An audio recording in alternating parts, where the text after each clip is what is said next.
Taiwan का इतिहास काफी कॉम्प्लिकेटेड रहा है क्योंकि इस छोटे से आइलैंड ने सदियों तक कई अलग अलग शासकों का रूल देखा है। सन 1683 से लेकर 1895 तक ताइवान पर पावरफुल चिंग डायनेस्टी का रूल था। इंटरेस्टिंगली यही डायनेस्टी उस वक्त पूरे मेनलैंड चाइना पर भी रूल कर रही थी। लेकिन 1895 में तब सब कुछ बदल गया जब फर्स्ट साइनो जापानीज वॉर में चाइना की हार हुई और ताइवान जापान के कंट्रोल में चला गया। इस दौरान यहाँ कमाल की इंडस्ट्रियल और इंफ्रास्ट्रक्चर ग्रोथ देखी गई। फिर 50 सालों तक ताइवान पर राज करने के बाद जब सेकेंड वर्ल्ड वॉर में जापान हारा तो उसने Taiwan Chinese leader Chiang Kai Shek को सौंप दिया, जो मेनलैंड चाइना में कम्युनिस्ट के साथ एक सिविल वॉर लड़ रहे थे। एक तरफ थी माओ जेडोंग की कम्युनिस्ट पार्टी ऑफ चाइना और दूसरी तरफ चियांग काई शेक की नेशनलिस्ट पार्टी, जिसे क्योमिंटांग या फिर केएमटी भी कहा जाता था। ये सिविल वॉर 4 सालों तक चली, जिसमें चियांग काई शेक हार तो गया लेकिन उन्होंने सरेंडर नहीं किया, बल्कि अपने लाखों फॉलोअर्स, गवर्नमेंट ऑफिशियल्स और गोल्ड रिजर्व्स लेकर वो ताइवान आइलैंड पर भाग गए, जहां उन्होंने अपनी अलग गवर्नमेंट बना ली और क्लेम किया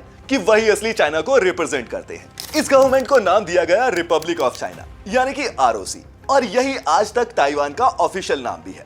वहीं दूसरी तरफ मेनलैंड चाइना पर माओ जेडोंग ने कम्युनिस्ट रूल एस्टैब्लिश किया और नए चाइना का नाम रखा गया पीपल्स रिपब्लिक ऑफ चाइना यानी कि पीआरसी।